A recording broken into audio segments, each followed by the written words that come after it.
y'all, it's time. At the time I recorded this, Paul George this morning signed a 4-year, $212 million extension. I shouldn't say extension, signed that contract to go to Philadelphia to team up with Tyrese Maxey as well as Joel Embiid. Now, it seems good for right now. It seems like they're going to have a really good contending team. But Paul George is 34 years old. Signed a 4-year deal to go to Philadelphia. What does this mean for Philadelphia now? Who else can they sign, bring in? They just signed Tyrese Maxey to his max. Everybody knew that was coming as well. But what else can they do?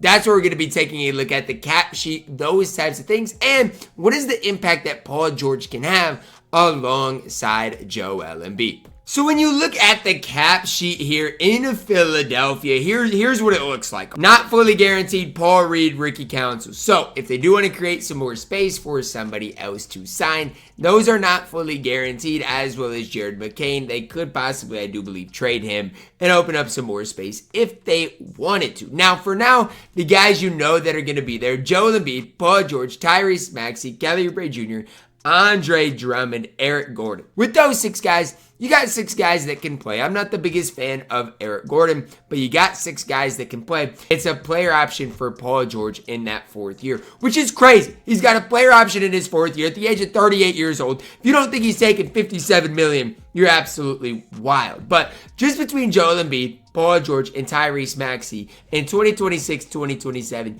you're looking at over $150 million on just those 3 guys. So I think that's where things are going to get tough, is in the year 2026, 2027, is because you got a 37-year-old Paul George. Joel Embiid's going to get older. Tyrese Maxey's just going to be entering his prime.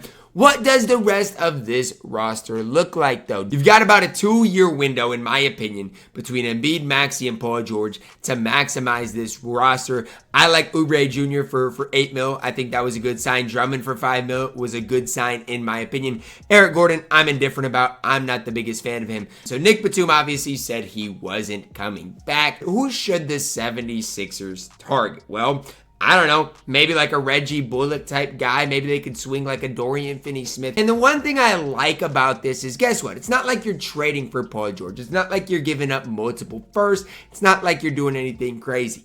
They needed somebody to put alongside Tyrese Maxey and Joel Embiid. And honestly, I like the fit in Paul George. How does Paul George age? I guess that's what we're going to have to see. How does he age? What is his health like moving forward? But guess what? If you get a healthy Paul George next year, you get a healthy Joel Embiid, I think you can make the case the 76ers are the second best team in the Eastern Conference. In the stacked Eastern Conference, in which the New York Knicks are now fantastic, and which obviously the Celtics are going to be so good. It's not just this simple answer in Philadelphia, because guess what? If they don't get Paul George, what does the team look like next year? That's what I want to leave you guys with. What does the team look like next year if they don't get that 3rd star in Paul George? I don't think it's a squad that can compete for an NBA championship. Joel Embiid, Paul George, Tyrese Maxey, alongside Kelly Oubre Jr. we know of right now, alongside Eric Gordon on a vet minimum, can at least stretch the court a little bit. Andre Drummond, a great backup to Joel Embiid. I think it's a team that's going to maybe surprise some people if they can stay healthy. Because I heard somebody say it, maybe it was Woj, maybe it was somebody else.